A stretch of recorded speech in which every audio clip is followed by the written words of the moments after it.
अगर आप भी प्लान कर रहे हो गोवा का, तो 3 ऐसे मेजर स्कैम हैं जो गोवा में बहुत आसानी से हो रहे हैं टूरिस्टों के साथ। तो मैं आपको वन बाय वन सारे बता रही हूँ। अगर आप भी गोवा का प्लान कर रहे हो तो आपके लिए ये जानना बिल्कुल जरूरी है। तो पहला स्कैम है, मेरे पास ये दो तरीके के काजू है और ये है पिस्ता। तो देखिए ये वाले जो है वो पैक काजू है, इसको वैक्यूम काजू लोग बोलते हैं। दूसरी ये मैंने लूज लिए थे और ये है पिस्ता, ये तो अलग ही चीज है। मैं आपको ये दोनों के बारे में अभी बताना चाहूंगी कि देखिए कितना बड़ा वो लोग फ्रॉड करते हैं। पहले तो आप ये वाला अगर पैकिंग हो तो बिल्कुल भी मत लीजिएगा, क्योंकि मैं आपको दिखाती हूँ। देखिए इसमें सिर्फ ऊपर ऊपर से काजू दिख रहे हैं, नीचे से कुछ भी नहीं दिख रहा है। देखिए सिर्फ ऊपर की तरफ से काजू दिख रहे हैं, हमें लग रहा है बहुत अच्छा है। और ये वाले जो है लूज है। सबसे पहले ना मैं आपको इसका वेट करा के दिखाती हूँ। तो देखिए यहाँ पर मैंने वेट स्केल ले लिया है और मैं अब आपको इसका वेट करा कर दिखाती हूँ। तो सबसे पहले हम ये वाले काजू लेते हैं। देखिए यहाँ 0 है, अब मैं इसमें रखती हूँ। तो ये है 401 ग्राम। हमने लिया था 500 ग्राम का पैकेट लिया था, मतलब पैसे हमने इसके 500 ग्राम के दिए हैं। ये हमें मिला है सिर्फ और सिर्फ 401 ग्राम का। अब हम एक शॉप में गए थे और वहां हमें इस फ्रॉड का पता चला, तो मैंने वहां से लूज काजू 500 लिए। इसका वेट ये है 506 ग्राम। तो ये खुल्ला फ्रॉड है। ये लिए हमसे पैसे 500 ग्राम के वजन के हिसाब से, और ये है 500 ग्राम पूरा। ये पैसे भी बराबर दिए हैं, ये वेट में भी बराबर है। तो जब भी आप काजू लो ना गोवा में, तो हमें क्या करना है कि इस तरह के काजू बिल्कुल भी नहीं लेने हैं। और अगर आपको ये लेने भी है तो फिर आप क्या करें कि वही का वही ये पैकेट खुलवाइए। पहले तो इसका वेट करवाइए अपनी आंखों के सामने, और उसके बाद हम इसका पैकेट भी एक बार खोलकर देखेंगे। क्योंकि मैं वहां से बहुत सारे काजू की इस तरह के पैकेट्स लेकर आई थी, और जो मेरे रिलेटिव्स थे उन लोगों को हमने दिए थे। पर वहां से 3-4 लोगों ने हमें ये कहा कि ये वाले अंदर के जो काजू है वो बिल्कुल अच्छे नहीं निकले हैं। तो ये भी हम खोलकर एक बार देख लेते हैं कि ये वाले काजू के साथ क्या हुआ है। ये मैंने एक ले लिया है थाली, और मैं आपकी आंखों के सामने ही ये वाला अनबॉक्स करूंगी। और भी वहाँ बहुत सारे फ्रॉड्स होते हैं, क्योंकि सब टूरिस्ट आते हैं और ऐसा होता है ना। तो हमने देखा, मतलब हम तो बच गए, वरना कितने सारे लोगों के साथ होटल के नाम पर स्कैनिंग होता है। हमारे साथ एक जो कपल थे, वो ट्रेन में आ रहे थे, उनके साथ भी सेम ऐसा। देखिए ये काजू की हालत ही देखिए। जिन लोगों ने मुझे ये कंप्लेन किया ना, वो बिल्कुल सही था। अब ये काजू की हालत देखिए, पूरा इसमें ना ये सारे जो छिलके हैं ना, वे भरे हुए हैं।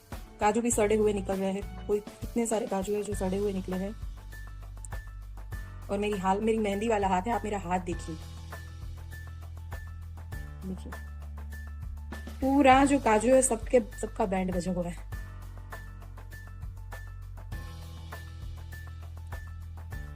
हमें तो पता नहीं था। हमको 1-2 लोगों ने पहले बोला कि छिलके वाले अच्छे आते हैं, छिलके वाले लीजिएगा।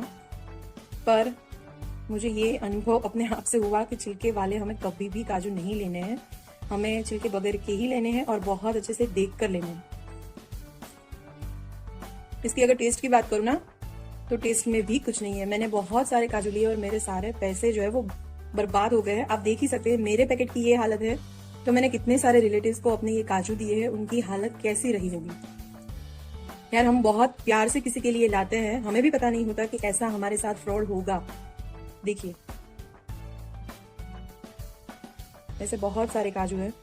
तो मैं तो यहाँ पर बुरी तरह से, मतलब क्या बोलते हैं उसको, वो हो गई हूँ।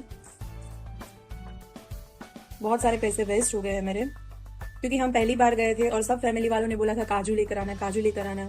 तो हम उस हिसाब से काजू लेकर आए थे, पर ये काजू की हालत कुछ ऐसी। अब हम देखते हैं कि हमारे ये वाले काजू कैसे निकलते हैं। ये मामले में मेरे साथ हुआ था। हम लोग अभी गोवा में पहुंचे ही थे, और हमने बाइक लिया और पेट्रोल पुराने जा रहे थे। तो उनके बंदे हर जगह पर खड़े होते हैं, चाहे आप बीच पर जाओ, चाहे आप चर्च पर जाओ, चाहे आप कहीं भी जाओ, उनके अलग अलग बंदे ना फ्रॉड करने के लिए वहां पर खड़े ही होते हैं। और उनको कमीशन मिलता है एक बकरे का 2000 रुपए। वो भी मुझे पता चला, मैंने बहुत सारा फिर देखा, मतलब सुना वहां से लोकल। तो हम लोग बच गए थे, क्योंकि मैं बोल रही थी ना पेट्रोल पंप पर हम लोग गए थे, और वहां पर वो कोई बंदा खड़ा था, और फिर उन्होंने एक स्क्रैच कार्ड मेरे हस्बैंड को दिया। तो मैं तो, मतलब मुझे, हम लेडीज का क्या होता है कि बहुत अच्छा ठीक है चलो गिफ्ट मिलेगा और ठीक है हम लोग करेंगे। तो मेरे हस्बैंड ने जब स्क्रैच किया तो उनको कुछ नहीं मिला। तो उस बंदे ने क्या किया, फिर मेरे हाथ में भी स्क्रैच कार्ड थमा दिया। और जैसे ही उन्होंने मेरे हाथ का स्क्रैच, मतलब कार्ड को स्क्रैच किया, तो मेरे में एक लैपटॉप, एक आईफोन और 5 दिन की कोई टूर का पैकेज था। तो मैं तो बहुत एक्साइटेड हो गई कि मुझे लगा नहीं ये सच में होगा। और ये वो उन्होंने ये बोला कि ये फ्री गिफ्ट वाउचर है, आपको मिलेगा ही मिलेगा 100%। आपको सिर्फ हमारे जो होटल है उसकी मुलाकात लेनी है और वहां आकर आपको फीडबैक देना है कि हमारा होटल कैसा रहा। हमने अभी तक हमारी होटल जो हमने बुक किया था वहां पर चेक इन नहीं किया था, क्योंकि वहां पर 2 बजे का टाइम था और हम सुबह 10 बजे पहुंच गए थे। तो फिर हमने उनको बात किया कि अभी हमने चेक इन नहीं किया है, हमारे पास रूम नंबर अवेलेबल नहीं है। तो फिर उन्होंने हमें कन्विंस किया कि आप ये बोलिएगा कि आप लोगों ने चेक इन कर दिया है, उसके बाद आप लोग यहाँ पर आए हैं।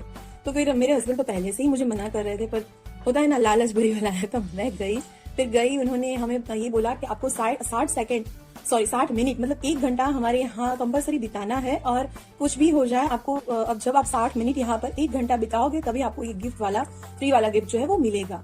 पर ठीक है, मैं बहुत ज्यादा कन्विंस हो गई थी, पर मेरे हस्बैंड बिल्कुल भी नहीं हुए, वो चले गए। ये सब में हम दोनों का बहुत बड़ा झगड़ा भी हो गया। पर फिर हम लोग होटल में आए, हमने चेक इन किया। फिर दूसरे दिन ना 1-2 लोगों से ऐसे बात किया। फिर धीरे धीरे मुझे पता चला कि यहाँ पर तो बहुत बड़ा स्कैम हो रहा है। मतलब होटल के नाम पर ये लोग क्या कर रहे हैं कि हम लोगों को 1 घंटा बिता रहे हैं वहां पर, मतलब सब कुछ दिखाएंगे, बहुत अच्छे से कन्विंस करेंगे, या तो फिर वो हमें कोई भी ऑफर करेंगे, कम से कम आपको 50,000 से ऊपर तक का उनका पैकेज लेना पड़ेगा, या तो फिर कोई कुछ और भी करेंगे। वो सारा ना क्रेडिट कार्ड का हमारा डिटेल्स पहले ले लेंगे। आपको ये बिल्कुल भी नहीं करना है। वो लोग ना डेबिट कार्ड बिल्कुल भी नहीं अलाउ करेंगे। वो सिर्फ बोलेंगे कि क्रेडिट कार्ड दिखाइए। तो अगर आपके पास क्रेडिट कार्ड नहीं हुआ तो वो लोग आपको जाने देंगे, पर अगर आपके पास क्रेडिट कार्ड हुआ ना तो आपको फंसवा कर ही रहेंगे, और वहां पर आपको कुछ ना कुछ खरीदाएंगे, वो भी 50,000 के ऊपर से। और फिर भी गिफ्ट तो मिलता है, वरना फिर कुछ भी नहीं मिलता है। तो ये दोनों चीजों से आप बचकर रहिएगा। अगर गोवा में जा रहे हो, काजू ले रहे हो, तो बहुत अच्छे से लीजिएगा। वहां पर बहुत सारे बंदे होते हैं जो फ्रॉड करने के लिए रहते हैं, आपको झांसा देंगे, मेरे पास आईफोन है, मेरे पास ये है वो है, बहुत कम रेट में मिलेगा, सब कुछ ऐसा बिल्कुल भी नहीं है। आप बहुत ज्यादा बचकर रहिएगा। और यही मेरा वीडियो था, क्योंकि मैं बहुत ज्यादा इसमें ना फंस गई थी। तो मैं नहीं चाहती थी कि मेरे जो फ्रेंड्स है या आप सब व्यूअर्स हैं वो इस तरह के कोई भी स्कैम में फंसो। तो मैंने बहुत बड़ा इसमें मतलब इन्वेस्ट काजू में, क्योंकि फैमिली के लिए ला रही थी तो मैं बहुत ज्यादा लाई थी। पर आप एक बार देखिएगा और उसके बाद परखने के बाद ही काजू लीजिएगा। धन्यवाद, आपने मेरे को इतना सुना। और अगर आपको थोड़ा सा भी वीडियो अच्छा लगा हो, पसंद आया हो, तो मेरे चैनल को लाइक, शेयर एंड सब्सक्राइब जरूर करिएगा। Thanks for watching and have a good day. Bye bye.